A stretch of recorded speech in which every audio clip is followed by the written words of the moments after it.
Big boss Malayalam season 6 കഴിഞ്ഞ ആഴ്ച big boss ഒരു ടാസ്ക് കൊടുത്തിട്ടുണ്ടായിരുന്നു. സ്വന്തം പ്രതിബിംബത്തോട്, അതായത് കണ്ണാടിന് മുന്നിൽ നിന്ന് സ്വന്തം പ്രതിരൂപത്തോട് സംസാരിക്കുക എന്നുള്ളത്.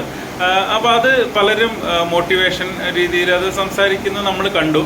അതിനെക്കുറിച്ച് ഇന്നലത്തെ എപ്പിസോഡിൽ ലാലേട്ടൻ ചോദിച്ചു. നമ്മുടെ ജിൻഡോട് ചോദിച്ചപ്പോൾ ജിൻഡോ പറഞ്ഞത്, ലാലേട്ടാ ഞാൻ ഒരുപാട് മാറി ഇവിടെ വന്നതിന് ശേഷം എന്നുള്ളതാണ്.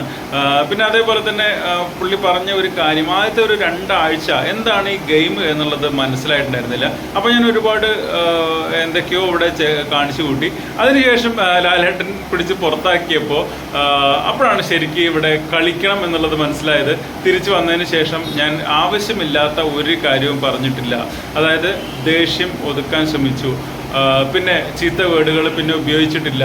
അപ്പോൾ ലാലേട്ടൻ ചോദിക്കുന്നുണ്ട്, അപ്പോൾ മാറ്റങ്ങൾ വന്നിട്ടുണ്ടല്ലേ? അപ്പോൾ തീർച്ചയായിട്ടും മാറ്റങ്ങൾ വന്നിട്ടുണ്ടല്ലോ ഏട്ടാ, എൻ്റെ ദേഷ്യം ഒരുപാട് കുറഞ്ഞിട്ടുണ്ട്. പിന്നെ അതിന് മുമ്പായിട്ട് വേറൊരു കാര്യം പറയുന്നുണ്ട് കേട്ടോ.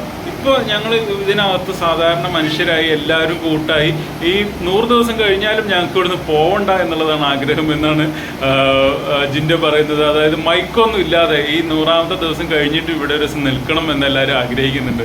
അപ്പോൾ ലാലേട്ടൻ ചോദിക്കും, അപ്പോൾ തെറിവാക്കൊക്കെ ഉപയോഗിക്കാമല്ലോ, അല്ലെങ്കിൽ അപ്പോൾ ചീത്തവാക്കൊക്കെ ഉപയോഗിക്കാമല്ലോ, ആരും കേൾക്കില്ലല്ലോ അല്ലേ എന്നുള്ളത്.